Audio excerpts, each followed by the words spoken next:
के द्वारा होता है और छोटा से बड़ा होते हैं, संसार को जानते हैं, संसार को भोगते हैं और एक दिन संसार को परायण कर जाते हैं।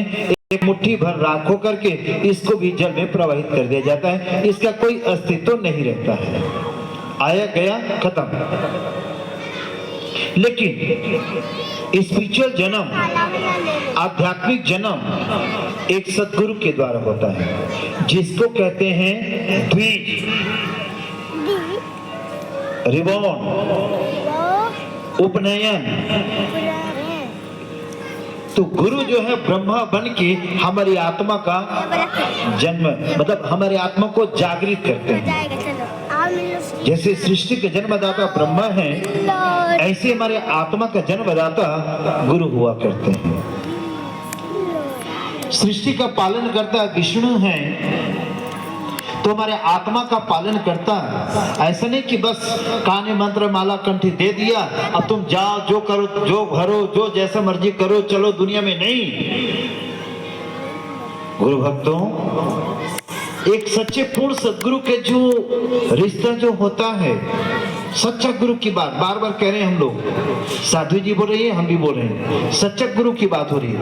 एक पूर्ण सदगुरु की जो हुआ करते हैं, एक शक्ति हुआ करते, एक पावर हुआ करते हैं।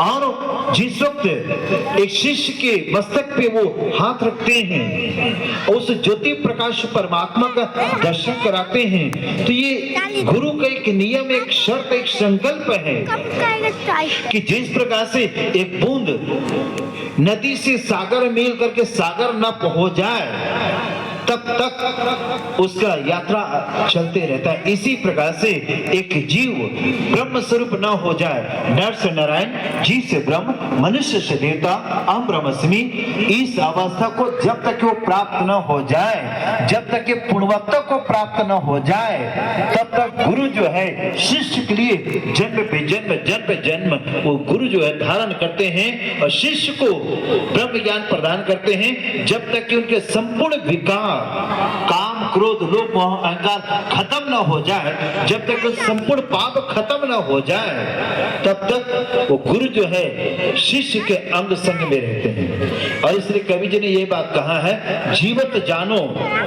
जीवत बुझो, जीवत मुक्ति निवासा, मरे हुए जो मुक्ति देते झूठ दे दिलासा। अगर कोई गुरु ये कहता है कि तुम ये राम मंत्र ले लो, ये कृष्ण मंत्र ले लो, शिव मंत्र ले लो, ये राधा कृष्ण का मंत्र ले लो, ये विष्णु मंत्र ले लो, ये कर लो, वो कर लो, बस तुम अपना इसका नाम जाप करते रहना, तुम्हारा कल्याण हो जाएगा। नहीं, कबीर जी कह रहे हैं जीवत बुझो, मतलब जीते जी अपने जीवन के उद्देश्य को जानो, जीवत बुझो, जीवत समझो, जीती जी वो ब्रह्म ज्ञान को समझो, गुरु को जानो। गुरु सत्ता है क्या?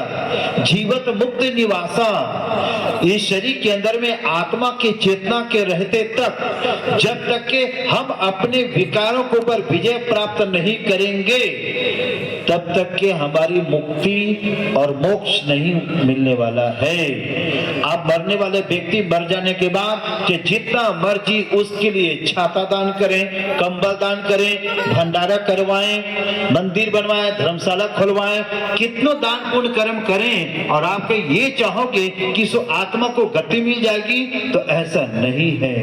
क्यों? क्योंकि ये कर्म प्रधान है। जो कर्म हमने कर्म किया है, जो बीज हमने बोया है, उस बीज को आज नहीं कल अंत समय तक काटना ही पड़ेगा। हाँ, इतना जरूर है। कहा गया है कर्ता करे न कर सके, कर्ता मतलब ब्रह्मा, ब्रह्मा ने जो हमारे भाग्य लिख दिया है वो भी नहीं काट सकता है, वो भी नहीं काटने में समर्थवान है। वो भाग्य के निर्माता है, वो भाग्य निर्माण कर दिया, होगा उनका काम खत्म। कर्ता करे न कर सके, गुरु करे सो होए। एक पूर्ण सदगुरु जो होते हैं वो कर सकता है, वो दिन को रात, रात को दिन, वो कुछ भी कर सकता है। आपने रामायण सीरियल, महाभारत सीरियल देखा ही होगा, जिस वक्त अर्जुन ने संकल्प लिया कि मैं कल शाम का सूर्य अस्त होने से पहले जयद्रथ को वध नहीं किया तो मैं अग्नि समाधि ले लूंगा, ये संकल्प ले लिया था अर्जुन ने। लेकिन अर्जुन को ये ज्ञात नहीं था कि जयद्रथ को क्या वरदान मिला है, जयद्रथ का क्या शक्ति है। है, क्योंकि उनके पिताजी के द्वारा जयद्रथ को यह वरदान मिला था कि कोई भी योद्धा, कोई भी महावीर जयद्रथ का वध करेगा, तीर चलाएगा, तो जो तीर चलाएगा वह व्यक्ति जैसे जयद्रथ का सिर नीचे गिरेगा तो तीर चलाने वाले व्यक्ति का भी सर उसी समय ब्लास्ट हो जाएगा। यह वरदान मिला था और ये अर्जुन को ज्ञात नहीं था।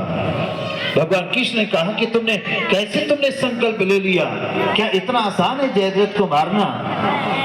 अर्जुन तो हमेशा समर्पण भाव में रहते थे। अर्जुन ने कहा तेरे भरोसे मेरी गाड़ी, तू जाने तेरा काम जाने। प्रभु आप मेरे जीवन के सारथी हैं और मेरे आध्यात्मिक के गुरु हैं, आप मेरे आध्यात्मिक सारथी भी हैं। अब इस जीवन को जैसे चलाना, जैसे रखना हो, ये मेरी लाज आपके हाथ में है। तो भगवान कृष्ण ने क्या किया, जयद्रथ को जब काफी दूर भगा दिए जाते हैं पूरे कौरव जो है, ताकि वहां तक पहुंच न पाए अर्जुन, और पहुंचते पहुंचते अगर शाम हो गई, सूर्यास्त हो गया तो युद्ध करना ही नहीं पड़ेगा और विजय हमें वैसे प्राप्त हो जाएगा। लेकिन जिसके जीवन में जगत गुरु योगेश्वर भगवान श्री कृष्ण जैसे गुरु हो तो क्या से क्या नहीं कर सकते हैं वो। तो भगवान श्री कृष्ण ने क्या किया, अपने लीला कर दिया। क्या किया, क्योंकि वहां पर गुरु का अभिनय निभा रहे हैं वो, गुरु के, क्योंकि कृष्ण भगवान ने कुरुक्षेत्र में अर्जुन को केवल गीता को उपदेश नहीं दिया, अपितु उन्हें ब्रह्म ज्ञान भी प्रदान किया। तब अर्जुन समझ पाए जीवन के उद्देश्य को, वरना गीता तो श्रवण किया था धृतराष्ट्र ने संजय जी के द्वारा, और गीता का उद्देश्य भी श्रवण किया अर्जुन ने। धृतराष्ट्र का मोह भंग नहीं होता है, क्यों? क्योंकि धृतराष्ट्र ने केवल आप ही की तरह सुनने तक सीमित रहा, लेकिन अर्जुन सुनने तक सीमित नहीं रहा। अर्जुन कृष्ण के शरण में जाकर के वो ब्रह्म ज्ञान को प्राप्त भी किया, तब उसके जीवन में परिवर्तन आया, और इसलिए वहां से उन्होंने अपने सदगुरु के रूप में स्वीकार किया कृष्ण भगवान को। तो इसलिए जब जयद्रथ काफी दूर चला गया था, अब सूर्यास्त होने वाले हैं, अब अपना धैर्य खो रहा है अर्जुन। अब ये प्रतिज्ञा का क्या होगा, ये आतताई को खत्म कैसे करूंगा मैं अपने प्रतिशोध का बदला कैसे लूंगा मैं? जब अधीर हो रहे थे भगवान श्री कृष्ण ने क्या किया, सीधा अपने माया का पर्दा हटा लगा दिया, अर्थात हस्त को इतना विशाल बना दिया कि लगा सूर्यास्त हो गया, अंधेरा हो गया, शाम हो गया, अंधेरा हो गया, चिड़िया चहचकने लगी, कौरों में पूरी खुशियां की लहर दौड़ गई। अब तो अर्जुन को अग्नि समाधि लेना ही पड़ेगा, क्योंकि अब तो शाम हो गई, ढल गई, सूर्यास्त हो गया, सूर्य नजर नहीं आ रहे हैं। और जैसे इस खुशी में अपने आप को संभाल नहीं पाया तो यहाँ पर जयद्रथ भी आकर के तांडव करने लगे, नाचने लगे, टोंट मारने लग गए। अब अग्नि समाधि लो, बहुत सुरवीर आए हो, अब पता चलेगा। जो जिसको जो जैसा है वैसा कहने बोलने लगे। लेकिन जैसे जयद्रथ सामने आया अर्जुन के सामने में, भगवान श्री कृष्ण ने अपना हाथ हटा दिया और फिर सूर्य दिख गया। भगवान श्री कृष्ण का अर्जुन ये रहा जयद्रथ, ये रहा सूर्य, इसको इस प्रकार से तीर का निशाना लगाओ, इसका सर कट करके इसके पिता के गोद में जाके गिरी। वैसे जैसे निर्देश दिया वैसे पालन किया अर्जुन ने, ऐसा निशाना लगाया, उसका सर कट करके पिता के गोद में गया। जैसे उनके पिताजी उड़ते हैं और जैसे सर जमीन पे गिरता है, उनके पिताजी और जयद्रथ दोनों खत्म हो जाता है, ब्लास्ट हो जाता है। और इस प्रकार से अर्जुन के वचन को पूरा किया कृष्ण भगवान। इसलिए कहा गया कर्ता करे न कर सके, गुरु करे सो होए। ये पूर्ण सदगुरु जो होते हैं वो ब्रह्मा के लेखक को भी काट देते हैं। जितने ये कोई शिष्य का इतना बड़ा अगर कर्म है तो इतना में टाल देते हैं। जहां पर सुली लगने वाला है वहां पर कांटा चुभो कर कर्म को काट देते हैं। आप क्या समझेंगे ऐसे सच्चे गुरु की कृपा को? क्योंकि आपको ऐसा पूर्ण गुरु तो मिला ही नहीं है। आपने तो फैशन बना लिया है, चलो वो भी गुरु बनाए, ये भी गुरु बनाए, हम भी बना लेते हैं। पहचान का कोई मतलब नहीं है। आप अपने जाति का गुरु देखते हैं, आप अपने कुल का गुरु देखते हैं, आप अमीर देखते हैं, आप देखते हैं उनके पीछे करोड़ों लोग हैं, वही गुरु पहुंचा हुआ होगा। उनके चेहरे में नूर है, तेज है, उनके बड़े बड़े महल में रहते हैं, करोड़ों शिष्य आए हैं, पूरा देश विदेश से प्रचार है। अरे भीड़ इकट्ठा होना, भीड़ अगर गुरु का पहचान है तो जहां पर ऑर्केस्ट्रा होता है ना, वहां पर भी भीड़ हो जाती है। जहां पर हीरो हीरोइन आते हैं नाचने गाने के लिए, वहां पर भी भीड़ हो जाती है। भीड़ दिखना कोई भी संत महापुरुष को पहचान नहीं है। भीड़ और भेड़ में थोड़ा सा मात्रा का अंतर है, बाकी कोई अंतर नहीं है। इसलिए ये शब्द जो हम ये जो नमन करते हैं गुरु ब्रह्मा गुरु विष्णु, ये हर किसी के लिए नहीं है। ये ऐसे दिव्य महापुरुष के लिए है जो स्वयं साक्षात नरक में नारायण हो। इसलिए जब शिष्य के एक सच्चे जिज्ञासु के जीवन में एक पूर्ण सद्गुरु आते हैं तो ब्रह्म ज्ञान प्रदान करके उसको छोड़ नहीं देते हैं, अभी तो उसका पालन करते हैं। हर दुख सुख में उसके साथ रहे, शरीर से रहे न रहे, प्रत्यक्ष में गुरु उनके सामने रहे न रहे, लेकिन अप्रत्यक्ष में रह करके भी वो अपने शिष्य का भरण पोषण करते हैं। क्योंकि गुरु को मानुष जानिए ते नर का ये अंध दुखी संसार में आके जम का फंद। जो गुरु को मात्र एक शरीर समझता है, वो कहते हैं कि ऐसे व्यक्ति न इस लोक में सुखी पाएगा न तो परलोक संवर पाएगा उसका, क्योंकि गुरु एक शक्ति है, गुरु एक पावर है।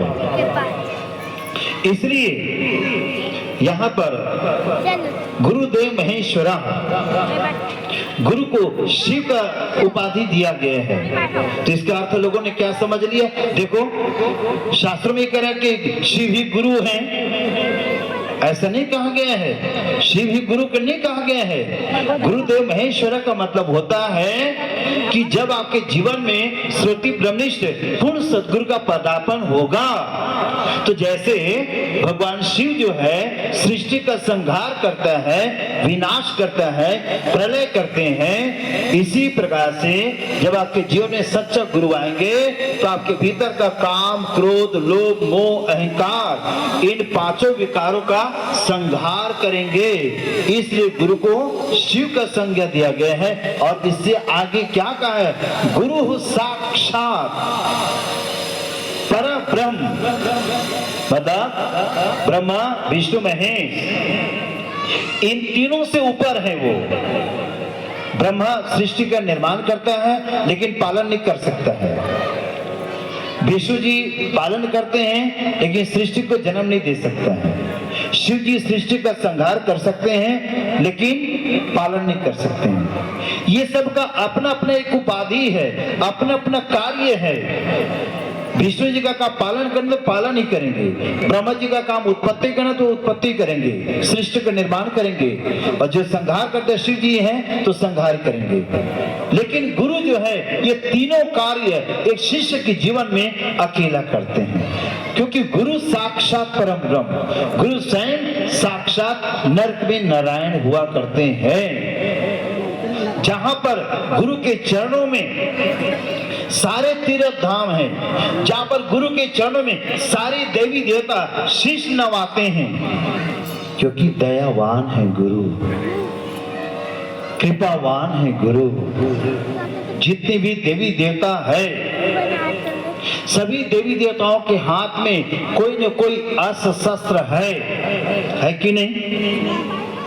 ऐसा कोई देवी देवता है जिसके हाथ में अस्त्र शस्त्र न हो? सभी देवी देवताओं के हाथ में कोई न कोई अस्त्र शस्त्र है, लेकिन क्या गुरु के हाथ में कोई अस्त्र शस्त्र होता है? नहीं होता है। क्यों?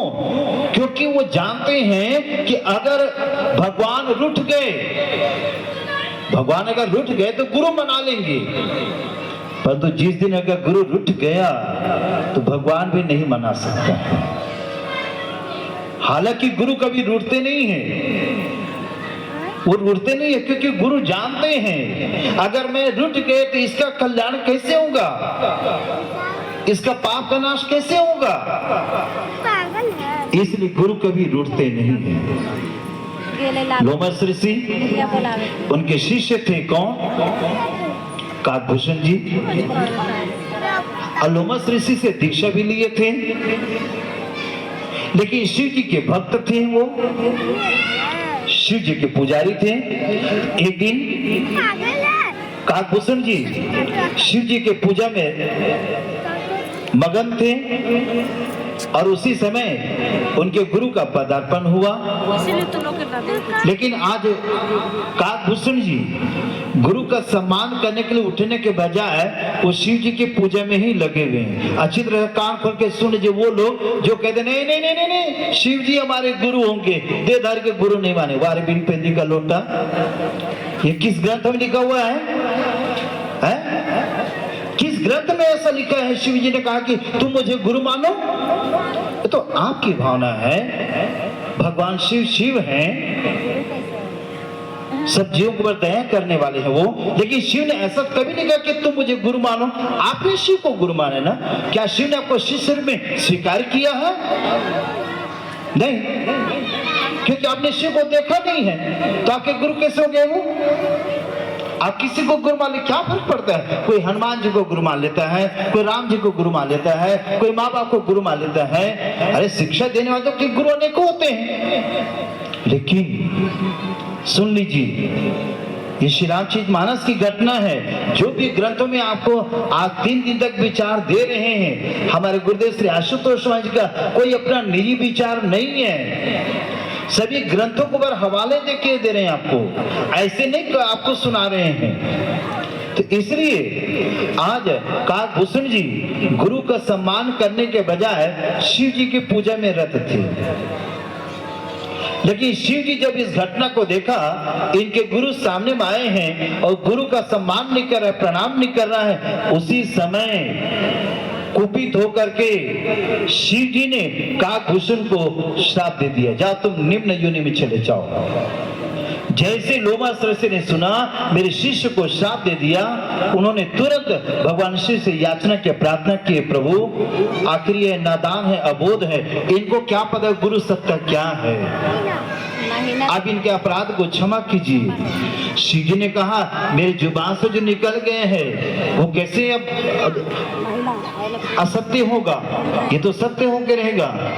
कहेंगे नहीं प्रभु ये ब्रह्म ज्ञान को प्राप्त किए हुए हैं, ये मेरे शिष्य हैं, ये आप इनके अपराध को कुछ कम कीजिए, क्षमा कीजिए, इतना बड़ा दंड मत दीजिए। तब भगवान शिव गुरु के कहने पर भगवान शिव ने काकभूषण जी को यह आशीर्वाद दिया, तुम काक की योनि में रहते हुए भी तुम भगवान का कथा को, प्रवचन को सुनते रहोगे, सुनाते रहोगे। तुम्हारे अंदर जो ज्ञान तुम्हारे गुरु ने रोपित किया है वो ज्ञान कभी भी व्यर्थ नहीं जाएगा, वो ज्ञान तुम्हारे पास हमेशा रहेगा और तुम लोगों को अपना प्रभु के गुरु की महिमा सुनाते रहोगे। यह आशीर्वाद दिया। तो समझ लीजिए भगवान शिव कुपित हुए, लेकिन गुरु ने शिव को मना लिया, जहां बड़ा श्राप था उसको कम में डाल दिया, उनको उनके ज्ञान को विस्मृत नहीं होने दिया। ऐसे होते हैं दैवान, ऐसे थे गुरु कृपालु। इसलिए गुरु के हाथ में कोई अस्त्र शस्त्र नहीं होते हुए भी हमारे अनेकों प्रकार की बुराई को वो खत्म करते हैं, गुरु खत्म करते हैं। इसलिए ये हमें समझना होगा, विद्या 2 प्रकार की होती है, जो आपने साधु जी के द्वारा भी आपने श्रवण किया है। एक है अपरा विद्या, दूसरा है परा विद्या। कैसे देखते हैं? अपरा विद्या का मतलब होता है संसार के तमाम प्रकार की जानकारी को हासिल करना, ये है अपरा विद्या। लेकिन दूसरा है परा विद्या। परा विद्या का मतलब होता है आत्मबोध, आत्मदर्शन, सेल्फ रियलाइजेशन, स्वयं को जानना, आत्मा को जानना, ईश्वर का साक्षात्कार करना, ये क्या है? परा विद्या। इसलिए अपरा विद्या के लिए बेशक आपको किसी कला को सीखने के लिए बेशक आपको किसी गुरु पास जाना न पड़े। जैसे कि क्या है, कई गांव देहात एरिया में क्या होता है, बहुत से ऐसे लोग होते हैं जो पढ़े लिखे नहीं हैं, स्कूल नहीं गया है, लेकिन वो पंखा को, बिगड़ा पंखा को बना देता है, वायरिंग कर देता है, जनरेटर को खोल देता है, मोटर को खोल देता है और खोल करके फिर वो फिट करके वो तैयार करके दे देते हैं। एसी है, कूलर है, पंखा है, कोई भी चीज है। वो स्कूल नहीं गए हैं, वो ITI नहीं किया है, लेकिन भगवत प्रेमियों वो कितना एक्सपर्ट आदमी क्यों ना हो, लेकिन जब नौकरी की बात आएगी तो नौकरी अनुभव के आधार पर नहीं दिया जाएगा, नौकरी डिग्री के आधार पर दिया जाएगा। अगर वो नौकरी डिग्री नहीं हासिल किया है तो थ्योरी जो उनके पास में है, जिससे वो प्रैक्टिकल करता है, हर प्रकार का पुर्जा को ठीक ठाक करता है, फिर वो सक्सेसफुल नहीं माना जाता उसको। उसके लिए डिग्री चाहिए, डिग्री होना जरूरी है। इसी प्रकार से आप अपने बच्चे को जितना मर्जी अपने से ज्यादा टैलेंट क्यों न कर दें अपने घर में पढ़ा लिखा करके, लेकिन बच्चा को स्कूल में एडमिशन नहीं करवाएंगे, साल पर साल वो बच्चा परीक्षा नहीं देगा, क्या उसकी पढ़ाई का वैल्यू है? नहीं है। इसी प्रकार से पढ़ाई जरूर करना है। आप जीवन में चाहे आप अपने माता पिता को गुरु माने, चाहे कोई देवी देवता को आप गुरु माने, हनुमान जी, शिव जी, राम, किसी को आप गुरु माने, ये आपकी मान्यता है, ये आपकी धारणा है, लेकिन शास्त्रों का ये मान्यता नहीं है। भाई रे गुरु बिन ज्ञान न होई, पूछे ब्रह्मे नारदे वेद व्यासे कोई। किसी भी महापुरुष को पूछ लो, अगर केवल मात्र अगर इन्हीं लोगों को अगर हम गुरु मान के अगर चले, तो फिर अन्य संत महापुरुष आदि शंकराचार्य, भगवान महावीर, गौतम बुद्ध, रामकृष्ण परमहंस जी आदि ऐसे बहुत से कबीर, रविदास जी, ऐसे बहुत से महापुरुष हुए हैं। फिर आखिर उन लोगों को इस धरती पे आने की क्या आवश्यकता? मान के उन्हीं लोगों को गुरु मान लेना चाहिए, लेकिन उन लोगों को बार बार धरती में आने की क्या आवश्यकता? क्योंकि समय के राजा आपको न्याय दिलाएगा, समय का डॉक्टर आपका रोग को दूर करेगा। इसी प्रकार से समय का देहधारी पूर्ण सद्गुरु आपको भव सागर से पार उतारेगा। मैं कल से परसों से बोल ही रहा हूं, इस मन से किसी का खंडन नहीं किया जाता है, किसी को नीचे दिखाने का प्रयास नहीं किया जाता है, अपितु जिस सत्य को जाना हमने उस सत्य को आप भी जाने, इसलिए हकीकत को पकड़ें, इसलिए हकीकत को पकड़ें। आप कहते हैं कि नहीं जी ठीक है, हम तो शिव जी को गुरु मान लिए हैं, ठीक है, क्योंकि शिव जी के कोई गुरु नहीं थे देदारी से, हमारे भी कोई गुरु देदारू नहीं होंगे। अगर आप शिव का अगर नकल आप कर रहे हैं तो पूरा पूरा नकल कीजिए। हालांकि शास्त्रों में बहुत से महापुरुष इस धरती पर आए हैं, आप में से किसी को जानकारी है कि आखिर गुरु नानक देव जी के गुरु कौन थे? स्वामी रामानंद जी के गुरु कौन थे? शिरडी के साईं बाबा के गुरु कौन थे? ऐसे बहुत महापुरुष हुए हैं, लेकिन जिनके गुरु का नाम जिक्र इतिहास में पन्ना में नहीं लिखा, इसका मतलब क्या हुआ? क्या गुरु के शरण में नहीं गए थे? आपको जानकारी नहीं है, इतिहास में नहीं, इसका मतलब क्या कोई गुरु नहीं थे? उनके थे। आग लगी आकाश में, झरझर गिरे अंगार, संत होते जगत में तो जल मरता संसार। आज जितना पाप की नगरी में दुनिया ढो रहे हैं, रसातल में जा रहे हैं। देखिए देश विदेश का क्या हाल है, एक देश दूसरे देश का दुश्मन बना हुआ है, ऐसी संभावना बन गए हैं तीसरा विश्व युद्ध कभी भी हो सकता है, ऐसा माहौल बन गया है, मानव मानव का दुश्मन बन गया है। क्या ऐसे होने देंगे भगवान इसको? क्या उनको ये सृष्टि की रचना की है तो क्या उनको हमदर्दी नहीं है? लेकिन मानव को अभी मौका दिया है, तुम सुधर जाओ, संभल जाओ, वरना मिट जाओगे, बर्बाद हो जाओगे। क्योंकि मानव जो भी आविष्कार किया है ये विनाश ही विनाश की ओर ले जा रहा है। इसलिए भगवत प्रेमियों, भगवान शिव समुद्र का जब मंथन होता है, कथा सुना आप लोगों ने? समुद्र मंथन कथा सुने हैं? समुद्र का मंथन होता है तो सबसे पहले क्या निकलता है समुद्र से? क्या निकलता है? विष। विषपान किसने किया? किसने किया विषपान? नीलकंठ भगवान की। तो नीलकंठ किसको बोलते हैं? शंकर भगवान, भगवान शिव को। अब शिव जी ने तो विषपान किया है, तो क्या आप 2-3 दिन चूहा मारने की दवाई को पी के जीवित रह जाएंगे आप? आप जहर पी के बता सकते हैं? आप शिव जी ने तो जन कल्याण के लिए, विश्व कल्याण के लिए उन्होंने विष पान किया, क्या आप विष को पी सकते हैं आप? तो आप नकल कैसे करें शिव जी का? दूसरी बात, पार्वती के कहने पर शिव जी ने सोने का महल बना दिया। दुनिया भर के लोग तो चलो अपना सीमेंट गारा ईट सीमेंट सब चीज का मकान बनाते हैं, अब मुझे तो हमेशा अलग ही जगह महल में रहना नहीं मुझे। अब पार्वती कह रही तो चलो इनके लिए मैं महल बनाऊं, तो ऐसे से क्यों बनाऊं, बढ़िया कि सोने का महल बना दूं। तो सोने का महल बनाया तो उसको क्या किया, जब उनका पूजन कराना था तो क्या हुआ, रावण के पिताजी आए पूजा करने के लिए, तो फिर रावण ने क्या मांग लिया दक्षिणा में, सोने का महल को ही मांग लिया। क्या भगवान शिव ने क्षणिक समय लगाया देने में? आपको अगर पास में कोई अगर संत महात्मा आ जाए, आपको कहेंगे ये अपना मकान मुझे दे दो, दान कर देंगे आप? क्यों नहीं करेंगे आप? अब तो चल पड़े शिव का नकल करने, आप भी दान कर दीजिए।